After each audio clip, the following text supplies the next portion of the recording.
Ni mwendelezo wa taarifa muhimu kwa umma katika mkoa wetu wa Mwanza yenye nia ya kuwahabarisha wananchi mambo mbalimbali muhimu ambayo yanaendelea.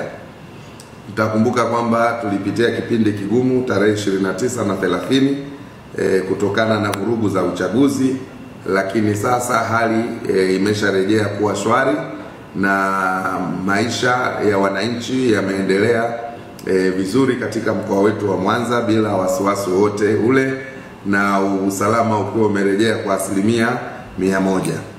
Sasa mtakumbuka wakati ule wa tarehe 29 na 30 serikali ilitoa tangazo la kutaka watumishi na wanafunzi kutokurejea shuleni kwa sababu ya hali hiyo ambayo ilijitokeza.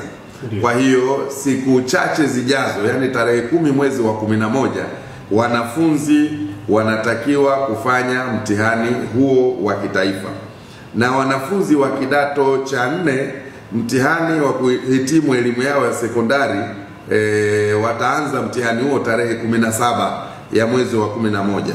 Hivyo natoa rai kwa wazazi wote ambao wanafunzi wanaosoma kuanzia elimu ya awali mpaka elimu ya sekondari kuwarudisha watoto wao shule kuanzia kesho tarehe 6 ili waendelee na masomo na waendelee kujiandaa na mitihani hiyo ya upimaji ya kidato cha pili inayoanza tarehe 10 mwezi wa 11 na mitihani ya kidato cha 4 inayoanza tarehe 17 mwezi wa 11.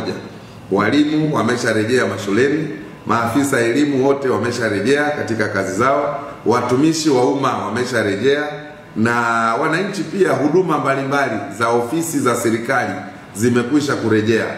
Hali ya usalama ni 100%.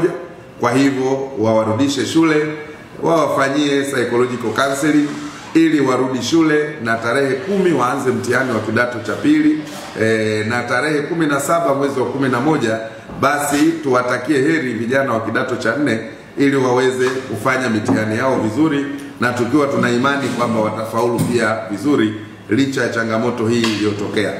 Serikali watoto hawa watakaporejea shuleni tutakaa nao, tutawafanyia psychological counseling kuwarejeshea kujiamini kwao katika mitihani na kuwajenga kisaikolojia ili waweze kufanya vizuri. Kazi hiyo itafanyika na tuna matumaini makubwa wanafunzi wetu watarejea katika ubora wao. Tukisikia tangazo hili